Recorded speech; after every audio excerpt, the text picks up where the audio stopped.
This is the Lighting Fires podcast, supported by Henley Business School. In this episode, I want to talk about imposter syndrome, or imposter phenomenon as the original term was coined. This comes up a lot in my coaching work and also in series 1 of the podcast. It's surprising how often it pops up into conversation. And nowadays, it's all over the media too. We hear this phrase all the time, but what does it actually mean? When we talk about imposter syndrome, we're actually referring to imposter phenomenon, which was discussed in a 1970s research paper by Clance and Imes, where they interviewed over 150 high-achieving women, people who had been enormously successful academically, and consistently they found that these women could not internalise and accept their accomplishments, and they frequently had feelings that they would be found out. We quite often hear this phrase, this idea that somebody's going to find me out. Even Maya Angelou, the activist and writer, talked about on the day that she published her 11th book, this time they're going to find me out. And I think a lot of us have these feelings from time to time, and it isn't necessarily imposter syndrome that's happening here. I think it is confidence that ebbs and flows. Absolutely, some people feel it all of the time, but I think for a lot of people it is a kind of more normal fluctuation in confidence levels. And you know, if you're feeling like that, you're not alone. There are many enormously successful celebrities who have talked about this. You can just look at Lady Gaga, for example. She quite often talks about being the loser kid and how she has to remind herself every morning that she is the superstar. This is what fuels her and inspires her to keep up her creative flow and make these amazing pieces of music. Meryl Streep often thinks, I don't think that anybody wants to see me in another movie. And equally, Jodie Foster, on achieving her Oscar, actually thought, well, surely this is just a fluke. This is for Meryl Streep, right? But I'd also just like to reference Shonda Rhimes, the TV producer and screenwriter behind huge hits such as Bridgerton, who actually talks about if you're in the room, you belong there. You've earned your place and accept it and just get on with it. And I think that's quite a powerful, simple message to remember. If you're there, just accept that you're there and enjoy it. But it's easier said than done, isn't it? So we've included a couple of clips in this particular episode referring to imposter syndrome. You'll hear Lorraine Briffitt talk about her experiences and also Mark Schmull. So I'd love you to have a listen, and then I'll give some more commentary and input and some techniques that you might want to try if you sometimes feel the same as them.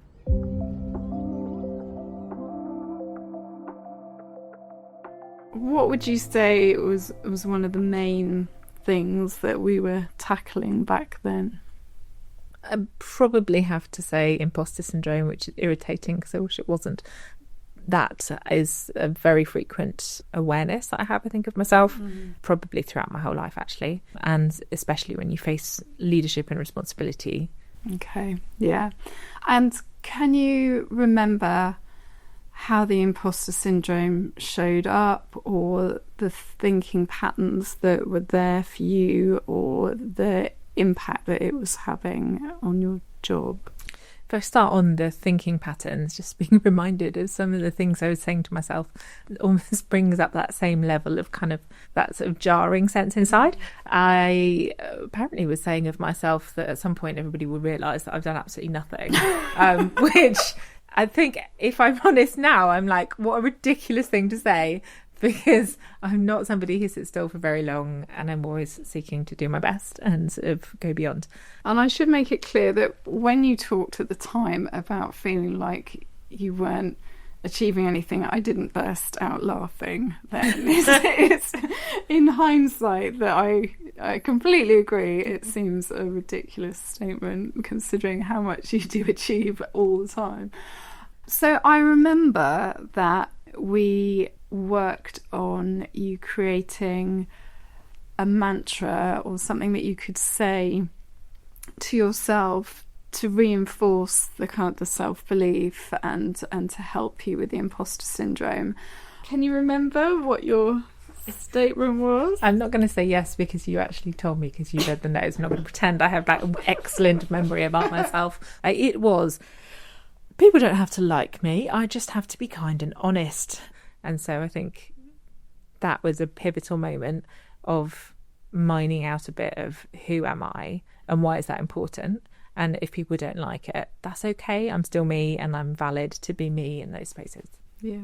And my recollection of some of the conversations about imposter syndrome was that you felt that if you could move past it, you could really free up so much else and you could kind of take care of yourself. So that was very much linked to leadership and resilience and your energy levels as well.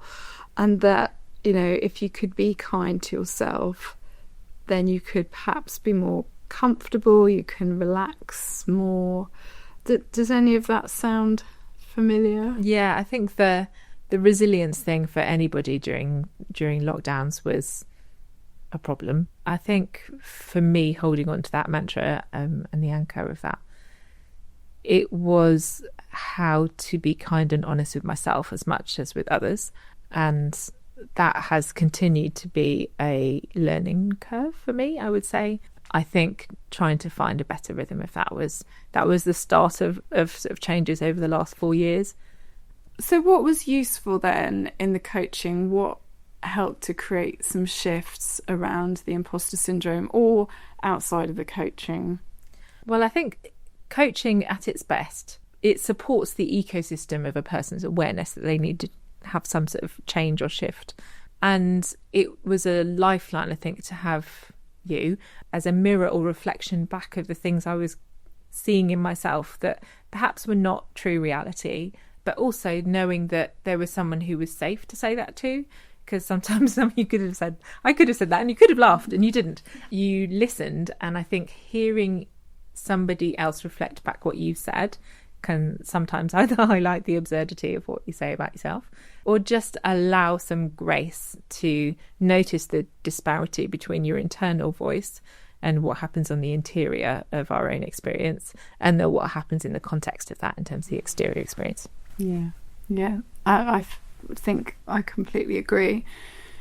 I'm just reflecting back on a conversation I had with a counsellor that I occasionally visit recently, and I said something out loud to him that I don't think I've ever said to anybody, and he could have laughed because I think it would have been fair enough, but actually he just listened and he played it back to me and he enabled me just to, almost like it was holding this thought in our hands and just looking at it from different angles or perspectives, and it really created a very significant shift in a very short period of time. So I think it is often just having that other person that you trust to hold something and to have a look at it together is very helpful. So if somebody else is listening to this and they're experiencing imposter syndrome, what would you say to them?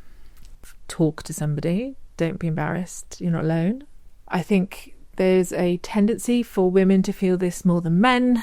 Unfortunately, we exist still within many patriarchal constructs, and whilst it can be perhaps more noticeable to name the silencing of female voices in public spaces, actually it has a parallel effect of silencing our voices to ourselves, and that is very, very significantly seen, I think, and felt in terms of the mental and physical and how those two things are deeply linked, and recognising how to listen not just to our internal voices mentally, but to listen to our bodies and how those two things are intrinsically linked, and we cannot escape that. And again, I think that's part of my ongoing journey, having recognised what was happening in my head to recognise what's happening in my body and not assume that I'm not supposed to be in a place because when you are in a place in your body, you occupy space in that. And if you continually feel that you shouldn't be there, you shrink yourself and you sort of essentially oppress yourself, even if the situation is oppressive. And so that's just another layer that you have to break through.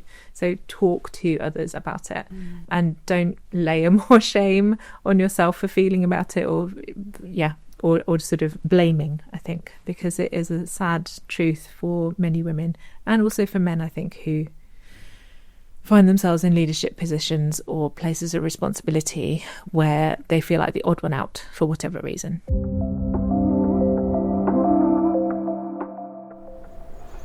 If you're listening to this and you're interested in training as a coach, I can highly recommend the Professional Certificate in Executive Coaching, or even the Masters at Henley Business School. It is the best investment I have made in myself and my business. The course is led by research, so you know it has academic rigour, and the tools and techniques you learn are highly practical. You get the opportunities to practice, you build confidence. I also gained friendships for life, a community that's continued to support me.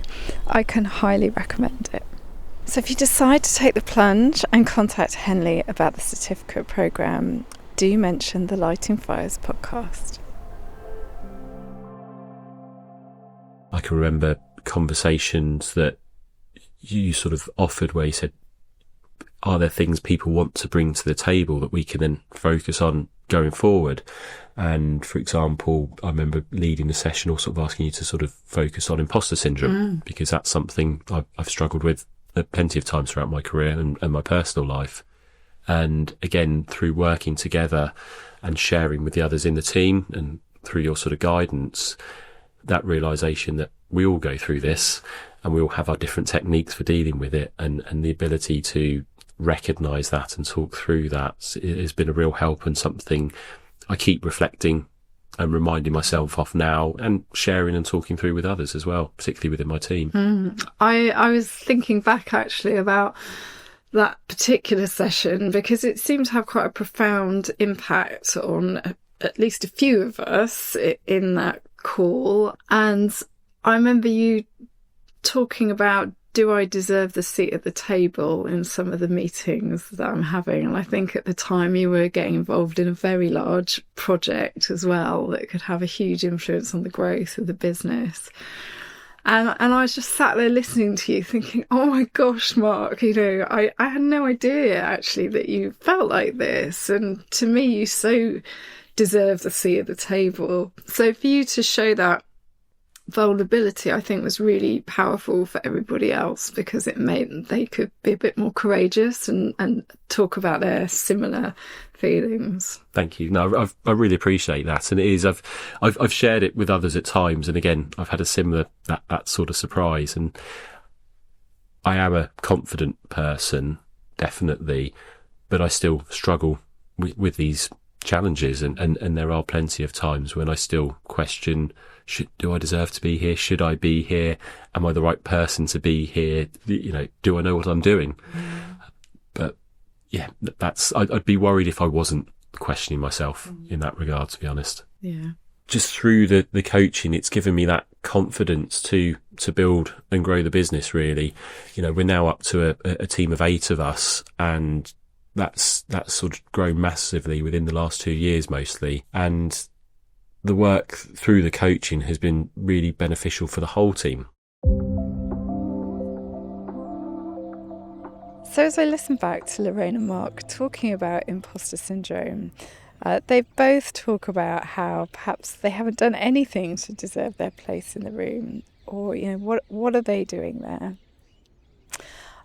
I think firstly we have to remember that sometimes it's not necessarily down to us, the reasons why we're feeling this. Often it is the systems that we work in, the organisations that we work in, the society that we're living in, that has not always made everybody feel like they belong and that they are welcome here. So it might not be you, it might be them. Don't know how helpful that is. The other thing to think about is that both of them talked about how useful it was to share the thoughts that they had, to actually articulate them, say them aloud in a trusted space, as somewhere they felt safe to speak up. And it's so simple, and yet it's so powerful. It's often when you actually blurt the words out that you talk about perhaps not feeling confident, or you don't deserve to be doing what you're doing. Even as you're saying it, you can hear that that's not right. That's not true.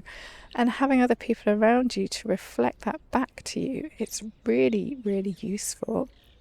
So I think it's really important to notice these thoughts that we have, to write them down, to examine them, to share them with friends, with a coach, somebody that you trust, and just talk about them and look for the evidence. Where is the evidence that backs up this thought? Or what information might you be deleting when you're talking about this? Where might you be generalising about a situation when actually there might have just been one specific incident? In terms of coaching, we have an NLP, neuro-linguistic programming technique, called deletions, distortions and generalisations. And this is where we look for where the memory of a situation might be very one-sided, it might be a little bit distorted, or there's key information that the person is missing out when they're recounting a situation or a story. And that can be really then useful to ask the individual. I'll often ask the person that I'm coaching, well, what would other people have seen when they're in that situation? What other people remember about this situation? It's often really easy to generalise about something that we've done or not done, and start to think that applies across our whole life, our whole working lives. And it's only when we say it out loud that we notice that perhaps that's not true. I think the other thing to remember is often we achieve things in spite of our lack of confidence, and it's really useful to just note, what is it that I've achieved recently? And just to sit down and make a note of everything you're achieving on a daily basis. It can be small things, it can be really large things. And that can be really kind of reassuring that actually there's a lot more that we're achieving than we realise. There's something about just kind of working through the discomfort of these feelings too. Just notice them, put them to one side and decide, well, I'm just going to have a go at this anyway, because confidence builds from doing things and doing things that we're scared of. That can be really useful. So I hope some of these clips have helped you, been useful. I'd love to hear from you. Tell me what you think. Are you experiencing what you think is imposter syndrome? How might you overcome this? If you'd like to find out how we could work together, you can visit my website, www.lightingfires.co.uk, email me at julie@lightingfires.co.uk, or contact me on LinkedIn, Julie Williams, MSc. If you found this podcast helpful, please leave a 5-star rating so others just like you can find me and benefit from these stories. Thank you for listening to the Lighting Fires podcast. I'll be back soon with more conversations with my wonderful clients reflecting on their coaching journeys.